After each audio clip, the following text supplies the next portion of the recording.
Hi everybody, this is Azure with Evergreen Home Loans. I just wanted to say hello and give you a little bit of a What's Working Wednesday tip from me. I wanted to go over social media branding today.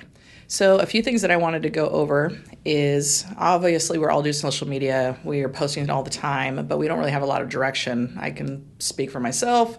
We've been so busy over the last few years that we are generally putting a lot of stuff out there, but I don't know about you, I don't get a whole lot of return on that. So that being said, I really tailored some stuff during the last 6 months, and I'm actually seeing a return for some of that, so I wanted to go over that with you.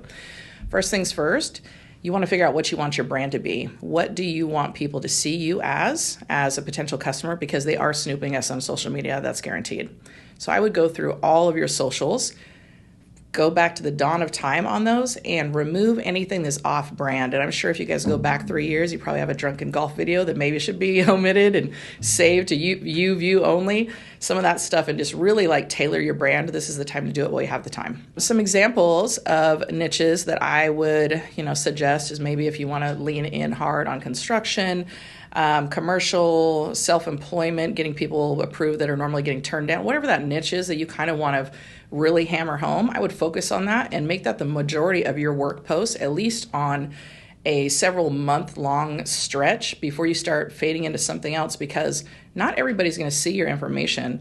Most people are not seeing our stuff, to be honest, and if you haven't been posting regularly, they haven't seen it. So you probably have to post the same kind of content 5 times before it actually gets seen by a majority of your social media people. So you're going to say the same thing in different ways and brand. So find 5 topics that you want to be your brand, whatever that is. I'm a family person. I like to do XYZ hobby. I specialize in this in the mortgage industry, but I really want to stress finding a niche, even though we can do all the things. And of course, we don't want to turn down any business right now. Finding your niche is actually going to direct more questions to your funnel. Being very vague won't do that. An example how to brand, let's say you wanted to go into the luxury market. There's a few things that I would suggest in that.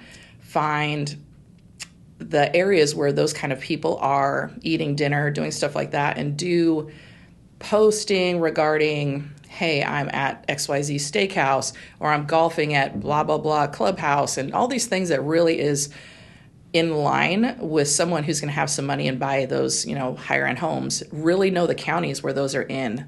Occupy those counties. If you can't live there, you want to be hanging out there and really knowing that county, so you have something in common with those people when you're talking to them. We're not realtors, obviously, but to build that rapport with those people is going to be super important. So you kind of have to immerse yourself in that culture and make that your niche. It doesn't have to be, I do jumbo financing on all of your finance or all of your, work related posts, but you definitely want to be fine tuning that to tailor to that marketplace and be, resharing the listings that are very high end instead of all the fixers and flippers if you're really trying to do the luxury market. As far as social media goes, I highly recommend that you have a Facebook for the oldies, Instagram for the newbies, and TikTok is actually generating a lot more traction than you think it is. It's not the little 12-year-olds dancing on there anymore. I highly recommend making sure you have one of those for the minimum of the 3 sources. There's definitely other ones, longer content put on YouTube.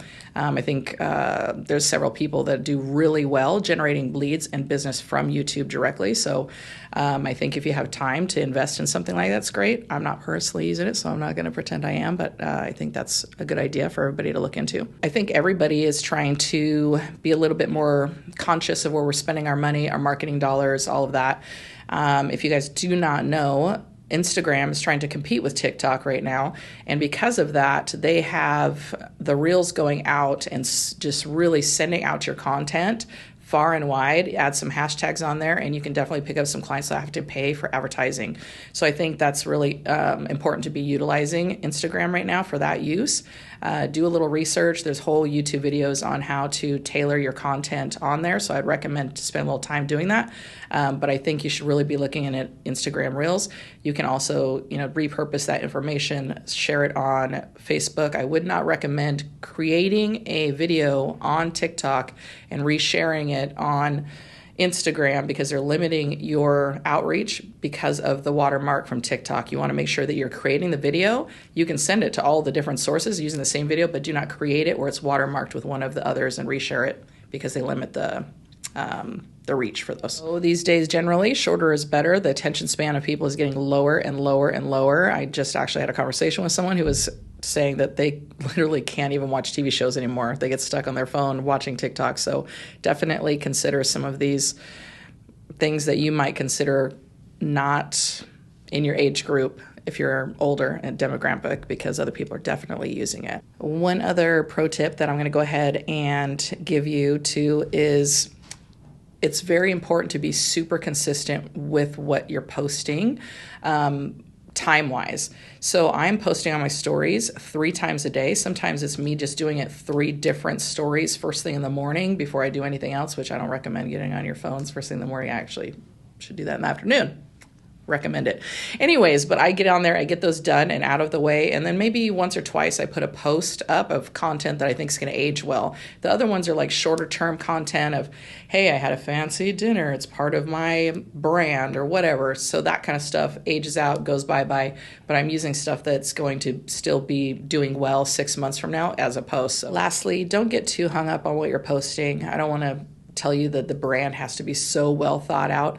I also follow a lot of other people that are in line with my brand, and I reshare their content. If it's short little snippets, I can reshare it to stories instead of me trying to recreate something on my own. And I do that quite a bit. You might not get as far as a reach, but the consistency with your own sphere is going to be there. So I would say that that's, a way that you can go about that so that you can get as many posts done in a week that you really want to be doing. The biggest difference for me was branding and tailoring what I was talking about in my professional content and keeping things on brand. Once I started doing that, I had way more realtors and clients reaching out to me for specific information based on the topics that I was referencing. And I've really put myself into a different category when it comes to what I'm trying to promote versus being super generic. So I would say when I go and look at my tracking tools, because I have created a creator account on Instagram, by the way, which I highly recommend to do, it lets you view how much differences your posting is doing and how effective it is. So I would definitely switch that over if you haven't done it. It's free. Just, it's a couple buttons to click that.